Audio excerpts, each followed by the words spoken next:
नमस्कार, शुभ सकाळ, श्रीमात्रे नमः, हर हर महादेव. माझ्या त्रिपुर सुंदरी माग या चॅनलमध्ये तुम्हा सगळ्यांचं खूप सारं स्वागत.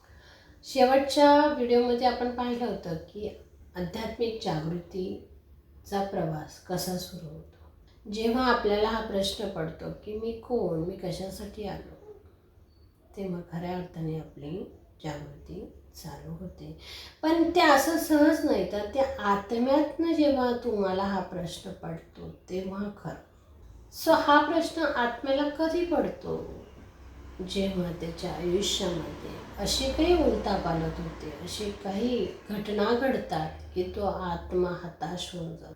त्या आत्म्याचं अस्तित्व मुळात सकट उपटलं जातं आणि तो स्वतःला संपवण्याचा प्रयत्न करतो.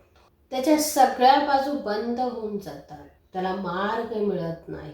360 डिग्री त्याचं आयुष्य पूर्णपणे बदलून जातं. त्याचे सगळे मार्ग बंद होऊन जातात. त्याला काहीही सुचत नाही की येणाऱ्या या परिस्थितीला मी तोंड कसं देऊ आणि मी पुढचं माझं आयुष्य कसं जगू.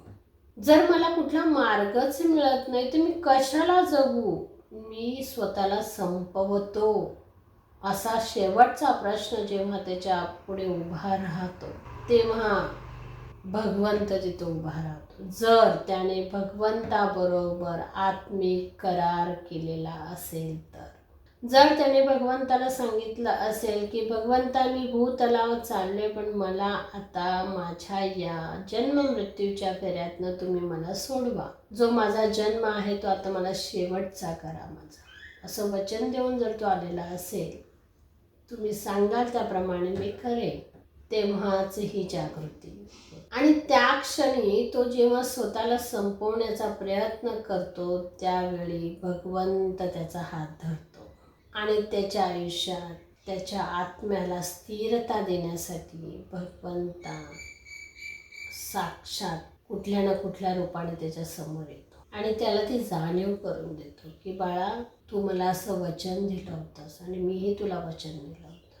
पण हे ऊर्जेच्या स्वरूपात अनुभवलं जातं. जेव्हा तुमचा आत्मा जागृत होतो तेव्हा तुम्हाला त्या भगवंताचा जो सूक्ष्म आवाज आहे तो ऐकू येतो आणि तुम्ही बाबाचा हात धरता. तुमचे आराध्य तुम्हाला जवळ करता.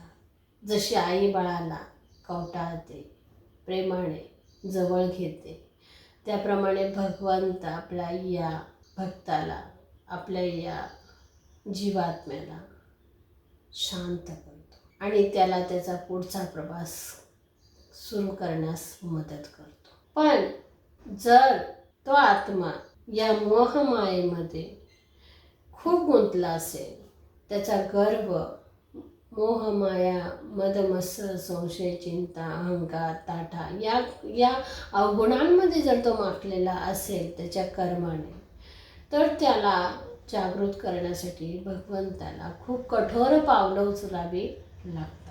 पण प्रेम मात्र भगवंत त्याच्यावरती खूप करतात, त्याचं रक्षण करतात. हे त्याला अनुभवायला मिळतं. आध्यात्मिक जर्नी सोपी नसते. डोंगरावरनं पाणी सरळ सरळ वाहतं, ते वेगाने येतं, परंतु तेच पाणी वरती चढण्यासाठी त्याला फोर्स लावावा लागतो. त्याप्रमाणेच ही आध्यात्मिक जर्नी, कारण का हिची गती, हिचा प्रवास हा उलटा असतो आणि त्या प्रवासाला तेवढं सक्षम आणि तेवढी पॉवरफुल सोल लागते आणि अशाच सोलला भगवंत निवडतो या जर्नीसाठी. आणि असाच जर त्या सोलमध्ये ती ताकद असेल तरच त्याला भगवंत त्याच्या वचनाला त्याला साथ देतो. ज्या टायमाला तुमची आध्यात्मिक जर्नी जागृत होते, तुम्ही आध्यात्मिक जागृती तुम्हाला येते, तेव्हा समजायचं की तुमचा जन्ममृत्यूच्या फेऱ्यातनं तुमची लवकरात लवकर सुटका होईल. समजा जर या जन्मात तुमचे कर्म पूर्ण झाले नसतील तर ते कर्म तुम्ही लवकरात लवकर कशी पूर्ण कराल यासाठी भगवंत तुम्हाला मदत करतो. मग तो जन्म 1 किंवा 2च जन्म असतात की तुम्ही मोक्षाला प्राप्ती करू शकतात. सो भगवंत त्या दरवाजापर्यंत नेण्यासाठी तुम्हाला खूप मदत करतात, पावलोपावली तुमच्या बरोबर राहतात, तुम्हाला खूप मार्गदर्शन करतात. पण ही आध्यात्मिक जर्नी खूप खूप छान असते, पण तेवढी ती कठीणही असते. जे अनुभव मी घेतले त्यावरनं मी तुम्हाला सांगते. सो आज आपण इथंच थांबूया. याचा पुढचा प्रवास मी तुम्हाला पुढच्या व्हिडिओमध्ये क्लिअर करते. Thank you so much. तुम्ही माझा व्हिडिओ ऐकला, त्यात माझे काही अनुभव तुम्हाला सांगितले. या व्हिडिओमध्ये मी सहसा माझे अनुभवच तुम्हाला सांगेन. So thank you so much. तुम्ही हा व्हिडिओ ऐकला आणि तुमचा एवढा मौल्यवान वेळ तुम्ही आम्हाला माझ्या व्हिडिओ पाहण्यासाठी दिला, त्यासाठी मी तुमची खूप खूप आभारी आहे. Thank you so much. God bless you and I love you.